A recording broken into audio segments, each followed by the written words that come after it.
Vous dites qu'il y a un instituteur qui a été gentil avec vous, qui vous a donné confiance, et un autre qui a été horrible, qui vous a dit « tu es bête à manger du foin ». Oui, c'est ça, exactement. Et ça a été un moment formidable, si je puis dire. C'est que j'avais un maître, Monsieur Brûlé, qui était un dieu pour moi.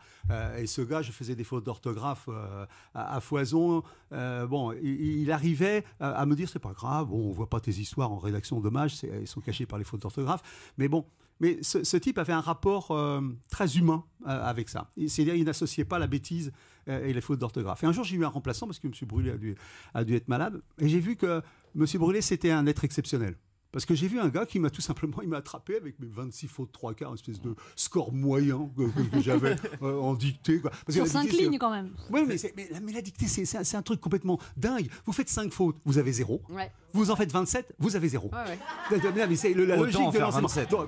Quand vous êtes gamin, vous dites, plus vite j'ai fait 5 fautes, plus vite je suis tranquille. Donc, moi, c'était réglé dès les premières lignes. Je faisais mes 5 fautes, après, pour promenade, j'écoutais la dictée, c'est tout ce que je faisais. Donc, et ce type, par rapport à ça, il m'a attrapé, il m'a mis sur le bureau, mon cahier de dictée autour du cou, il a essayé de m'humilier. Et il m'a dit, effectivement, faut être bête à manger du foin. Il a oublié une chose.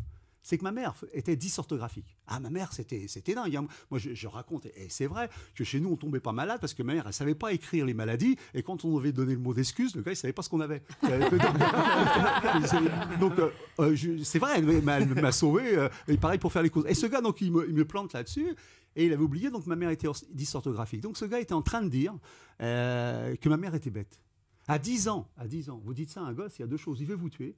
Je vais vous tuer, c'est normal. Bon, et bon, comme j'avais un petit peu de retenue, j'ai décidé de défendre ma mère, de montrer qu'on pouvait faire des fautes d'orthographe et pas être bête. Et c'est pour ça que ce livre s'appelle « La faute d'orthographe et ma langue maternelle ». J'ai défendu la langue maternelle de ma mère en faisant des fautes. Voilà, c'est aussi simple que ça. Et il faut comprendre ça dans la psychologie des gosses. Quand j'ai fait de la formation pour enseignants, j'ai dit « Vous n'avez pas des bébés en éprouvette en face. Quand vous parlez comme ça, quand vous employez des mots de ce type-là, vous parlez peut-être de son père, de sa mère, de quelqu'un dans sa famille. Faites attention à ça. Faites attention à ça. Si vous faites attention à ça, déjà, ils auront un peu plus de respect pour vous. »